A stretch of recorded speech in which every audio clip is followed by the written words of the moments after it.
होती, जे काय होतं हिरवा हिरवा काहीतरी दिसत होतं. सगळे मीडियावाले सगळे म्हणायला लागले की ही हिरवी मस्जिद कशी काय तोडली, कशी काय तोडली. मी असा प्रश्न विचारला की अहो तोडली कशी, हा प्रश्न विचारण्याआधी शिवाजी महाराजांच्या जागेवरती बनवली कशी हे विचारा. जर ती बनवलीच नसती तर तोडायची वेळ आली असती का? आणि जर पुन्हा बनवा, एकच जण म्हणलं, जर शिवाजी महाराजांच्या गड किल्ल्यावर अतिक्रमण होईल तर त्याला कोण तोडेल? सरकारमध्ये दम नसेल तर आम्ही तोडू. सरकारकडे दम आहे का नाही त्यांनी दाखवावा.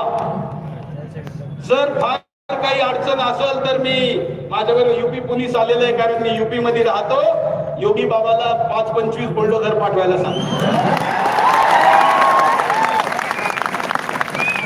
33% टॅक्स देणारा महाराष्ट्र 200-500 बुलडोझर घेऊ शकत नाही.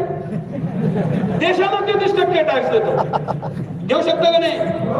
आणि सरकारची काय अडचण असेल, कारण तिकडे खूप काही वाटायचं चाललेलं आहे, त्यामुळे जर काही अडचण असेल, कारण आता ते बहिणीला पैसे दिले जातात ते पण दिले जातात. मध्य प्रदेशमध्ये राखीसाठी पैसे द्यायचं ठरलं. मी तिथल्या मुख्यमंत्र्याला म्हणलं, मोहनजी, मोहन यादव नाव आहे त्यांचं, चांगले सज्जन व्यक्ती. मी म्हणलं, मोहनजी तुम्ही राखीसाठी पैसे देऊ राहिले, जे राखी बांधितच नाही त्यांना का देऊ राहिले?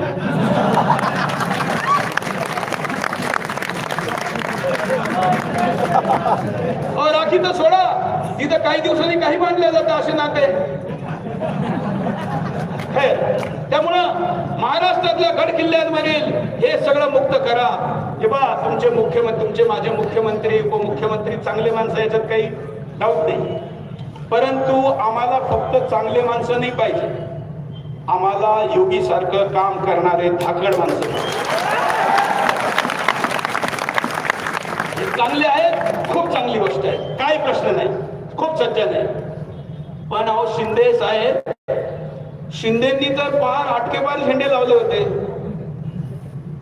तुम्हाला माहिती आहे ना, उत्तर भारतामध्ये शिंदेची सगळ्यात मोठी एक सत्ता होती. कुठे होती? ग्वालियर. आजही ज्योतिरादित्य शिंदे कोण आहे? सिंधिया नाही येते, कोण आहे? शिंदेचे. आणि म्हणून जर त्या काळचे शिंदे आटकेपार जाऊ शकतात तर महाराष्ट्रातले शिंदे सुद्धा गडकिल्ल्याला साफ करू शकतात. आणि हे आम्ही इलेक्शन नंतर करू असं आम्हाला नाही पाहिजे. पाहिजे का? आम्हाला कधी करायचंय साफ? आता करायचंय, निवडणुकीत पूर्वी करायचंय, नाही तर आचारसंहिता तुमच्यासाठी आमच्यासाठी नाही. त्यानंतर पुढची मागणी आहे, गैर मुसलमानांना काफीर. 10वी मागणी. पत्रकार मित्रांनो लक्षात ठेवा आणि तुम्ही लक्षात ठेवा, 10वी मागणी आजच्या या सभेतली. सगळी सभा एकदम शांतपणे ऐकते, कानात तेल घालून ऐकते, कारण हिंदुस्थानचं उद्याचं भविष्य या मागण्यावर टिकलेलं आहे. 10वी मागणी आहे, हे जे मदरसे चालतात, ज्या मदरशामध्ये गैर हिंदूंना काफीर म्हणलं जातं ते मदरसे बंद करा. काफीर म्हणलं जातं म्हणजे काय हो? आपल्यातल्या अनेक जणांना काफीर म्हणजे काय हेच माहित नसते. काफीर म्हणजे असा व्यक्ती जो अल्लाहला मानित नाही. तुम्ही मानता का?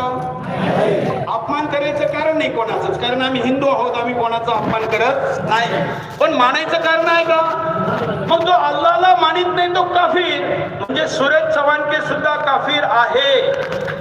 तुम्ही पण आहे का नाही? मग जर काफिराला मारायचा असं कुठला कायदा सांगत असल, असं कुठली शिक्षा सांगत असल, असं कुठलं संस्थान सांगत असल तर ते चाललं पाहिजे का हो?